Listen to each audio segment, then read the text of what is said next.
പാകിസ്ഥാനുള്ള ധനസഹായത്തിന് കൂടുതൽ നിബന്ധനകൾ വച്ച് അന്താരാഷ്ട്ര നാണ്യനിധി. ഇന്ത്യ പാക് സംഘർഷത്തിൽ ഉൾപ്പെടെ ആശങ്കയും അറിയിച്ചു. പുതുതായി 11 നിബന്ധനകളാണ് മുന്നോട്ട് വച്ചിരിക്കുന്നത്.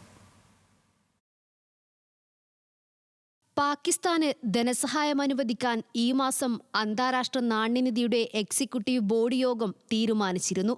പിന്നാലെയാണ് ഇന്ത്യയുമായുള്ള സംഘർഷത്തിൽ പാകിസ്ഥാനോട് ആശങ്ക രേഖപ്പെടുത്തിയും 11 നിബന്ധനകൾ കൂടി നിർദ്ദേശിച്ചും IMF രംഗത്തെത്തിയത്.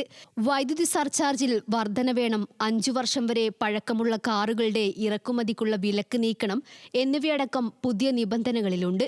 പുതിയ ഉപാധികളോടെ ധനസഹായത്തിനായി നൽകിയ നിർദ്ദേശങ്ങൾ 50 അതേസമയം പാകിസ്ഥാനുമായുള്ള സംഘർഷത്തെക്കുറിച്ച് വിദേശ രാജ്യങ്ങൾ സന്ദർശിച്ച് ഇന്ത്യൻ നിലപാട് വിശദീകരിക്കാൻ 59 പേരെയാണ് കേന്ദ്ര സർക്കാർ നിശ്ചയിച്ചിരിക്കുന്നത്. അതേസമയം പഹൽഗാം ഭീകരാക്രമണത്തിന് പിന്നാലെ അന്താരാഷ്ട്ര തലത്തിൽ നഷ്ടമായ പ്രതിച്ഛായ വീണ്ടെടുക്കാനുള്ള ശ്രമം പാകിസ്ഥാനും തുടങ്ങി. ഇന്ത്യയുടെ നടപടിയെ അനുകരിച്ച് Pakistan People's party chairman Bilawal Bhutto സർദാരിയുടെ നേതൃത്വത്തിൽ വിവിധ രാജ്യങ്ങളിലേക്ക് സമാധാന സംഘത്തെ അയക്കാനാണ് പാക് തീരുമാനം. International desk, news Malayalam.